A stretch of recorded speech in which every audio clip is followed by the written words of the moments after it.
Selamat pagi pemirsa, Tabi pun Anda kembali menyaksikan Berita Lampung.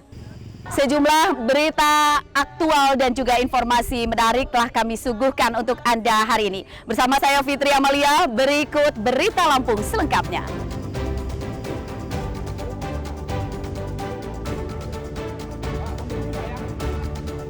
Gegara tidak mengangkat telepon saat dihubungi suami, seorang istri di Lampung Utara dibunuh suaminya.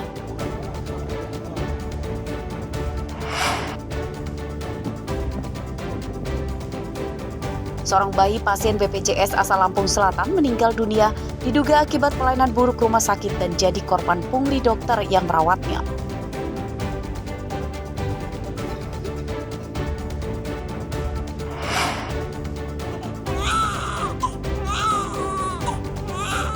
Seorang bayi laki-laki yang baru lahir di Lampung Utara mendapat kejutan kado istimewa dari SCTV yang sedang merayakan hari ulang tahun ke-35.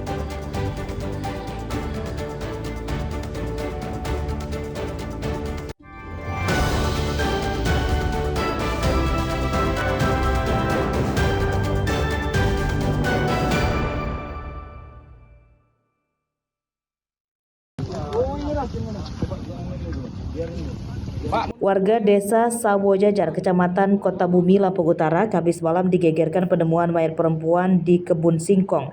Dari hasil identifikasi, korban bernama Anita Sari, umur 29 tahun, warga Desa Cempaka, Kecamatan Sungkai Jaya, Lampung Utara.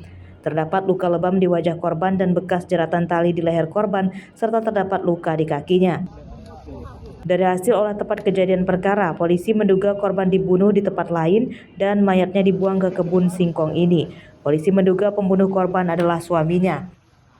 Ada ditemukan jenazah perempuan di wilayah Sawojajar, Kecamatan Kota Bumi Utara, Lampung Utara. Setelah kami melakukan olah TKP dan kami temukan bahwa ada memang benar jenazah di lokasi tersebut. Kemudian kami bawa korban ke Rumah Sakit Diakudu dan dari hasil pemeriksaan luar dokter dan hasil pengecekan tim inafis kami bahwa ada dugaan tindak pidana pembunuhan terhadap korban. Pembunuh perempuan bernama Anita Sari yang mayatnya ditemukan warga di kebun singkong Desa Sawojajar, Kecamatan Kota Bumi, Lampung Utara terungkap. Jumat siang pembunuh korban ditangkap. Tersangka bernama Reski Media Saputra yang merupakan suami korban. Menurut polisi, tersangka ditangkap setelah tidak lama mayat korban ditemukan pada Kamis malam. Tersangka sempat menegak racun tikus usai membunuh istrinya. Pembunuhan itu dilakukan tersangka saat dalam perjalanan pulang dari mengantarkan korban urut atau pijat. Saat di motor, tersangka cekcok mulut dengan korban gegara korban yang sehari sebelumnya berada di rumah tempat kerjanya di Mesuji. Tidak mengangkat telepon saat dihubungi tersangka sebanyak puluhan kali. Keributan itu memicu tersangka gelap mata menganiaya korban hingga tewas. Tersangka kemudian membuang mayat korban ke kebun singkong karena takut diketahui warga. Nekat ngelakuinnya kenapa? Ya hilap tadi Pak, saya sudah matiin itu minum racun langsung saya nyerahin diri ke polsek. Memang kamu rencanain ya? Enggak Pak, enggak ada rencana. Ya saya cek sama saya ini lehernya. Berapa kali? Saya cek itu sama injek kaki itu 4 kali Pak. Oh itu ya? Kok kamu tega nyeretnya ke perkebunan singkong itu? Ya itu karena ada motor, saya takut saya dimasa, saya agak dalemin. Di areal persimpangan, pelaku kembali cekcok dengan korban karena korban ingin pulang kembali ke Mesuji untuk bekerja. Namun pelaku melarang dan meminta tolong kepada korban untuk menetap di Lampung. Dikarenakan pelaku sedang sakit asam lambung. Lalu pelaku pun menanyakan mengapa korban kemarin ditelepon-telepon tetapi tidak diangkat karena pelaku cemas. Korban kemarin habis mengalami kecelakaan di daerah Mesuji.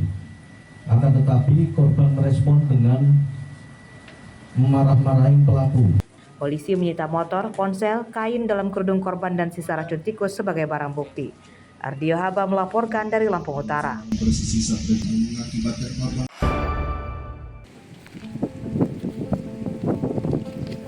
Kesedihan dan rasa duka masih menyelimuti keluarga pasangan Sandi Saputra dan Nida Usofi saat berziarah ke makam putrinya di tempat pemakaman umum Desa Wahiurang, Kecamatan Kalianda, Lampung Selatan.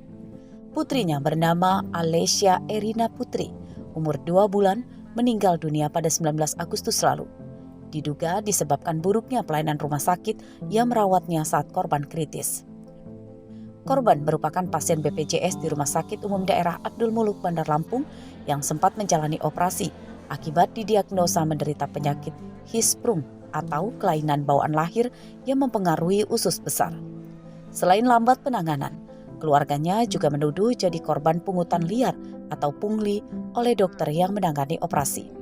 Keluarga diminta uang 8 juta rupiah untuk membeli peralatan medis yang tidak ditanggung BPJS dan uangnya harus melalui rekening pribadi sang dokter.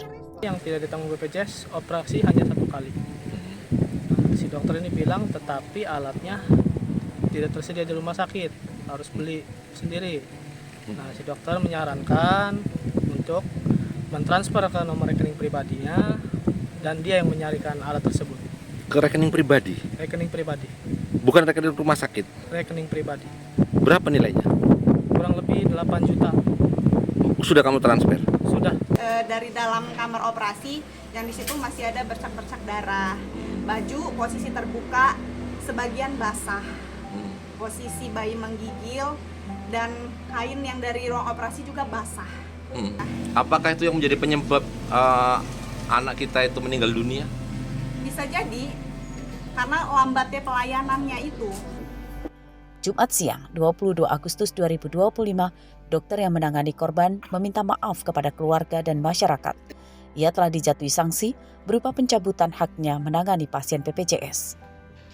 Dengan keluarga, kalau dengan keluarga saya sudah mohon maaf sejak awal, tetapi dalam hal ini saya juga dari dalam kasus di sini saya juga akan mohon maaf secara keseluruhan untuk semuanya, karena memang mungkin salah satu atau beberapa yang mungkin kesalahan dari saya atau mungkin ya nanti kita lihat dari beberapa aspek. Demikian, terima kasih. Itu bersinergis dengan BPJS. Saya kira itu, dan ada pun nanti pemberian dan yang disampaikan oleh Bapak Ombudsman bahwasanya rumah sakit beserta dokter medik ya tentunya kami dan beliau mungkin sanksi ataupun putusan kami memang tidak ada toleransi terhadap apa yang terjadi pelanggaran rumah sakit, dan tentunya kami akan memberikan suatu peringatan keras dan mungkin sanksi dari pihak manajemen dan komite medik. Tentunya ada suatu pelayanan yang mungkin beliau tidak melayani lagi ya sampai kita berkesan dari saya kira ya. Pihak Rumah Sakit Umum Daerah Abdul Muluk Bandar Lampung menyatakan akan terus meningkatkan pelayanan kepada pasien tanpa membedakan kelas, baik mandiri atau asuransi dan BPJS. Ari Susanto dan Jeffrey Arifin melaporkan dari Lampung Selatan dan Bandar Lampung.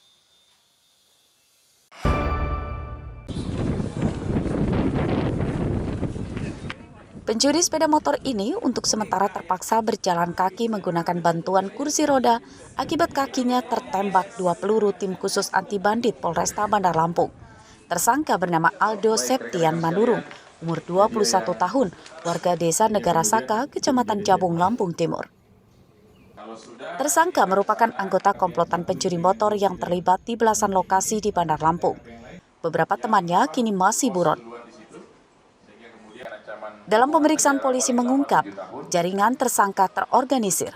Motor hasil curian ditampung sementara di sebuah kamar kos di Raja Basah. Setelah meyakini situasi aman dari pencarian korban dan polisi, ada tersangka lain yang membawa motor curian itu dibawa ke kampung halaman di Lampung Timur. Hasil dari kejahatan ini tidak langsung dibawa ke Lampung Timur, tapi dititip dulu di kos-kosan daerah Raja Basah. Setelah itu mereka akan meminta orang lain untuk mengambil motor itu dan diantarkan ke Lampung Timur. Jadi mereka tetap di sini, sementara ada temannya yang dimintai tolong untuk membawa sepeda motor itu kembali ke Lampung Timur. Nah, sehingga kemudian ketika sepeda motor ini kita amankan itu dari Lampung Timur. 4 motor hasil curian tersangka disita polisi dan dikembalikan kepada pemiliknya. Enggak, kalau motor kita itu diambil orang gitu, karena pada saat itu yang keluar dari kantor itu juga bergilir gitu loh, bergantian. Jadi kita nggak ngeh kalau itu motor itu diambil orang. Cuman motor itu sempat bunyi alarmnya awalnya? Sempat bunyi mas alarmnya, kalau didengar di CCTV itu alarmnya bunyi. Cuman saat dia udah ngontak, alarmnya itu mati gitu. Gimana Mbak perasaannya dikabarin ada motor dapat? Kita seneng banget sih mas, karena kan motor ya istilahnya susah gitu ya, apalagi kita kan kerja masa cuman ngeganti gitu doang. Berarti motor baru banget mas, itu baru keluar bulan kemarin. Nah, baru sebulan saya pakai motor itu. Identitas tersangka terungkap dari rekaman CCTV saat tersangka dan temannya mencuri motor di Labuan Ratu, Bandar Lampung pada hari Jumat lalu. Mereka mencuri motor yang diparkir di garasi depan rumah korban secepat kilat, kurang dari 1 menit. Robi Laste melaporkan dari Bandar Lampung.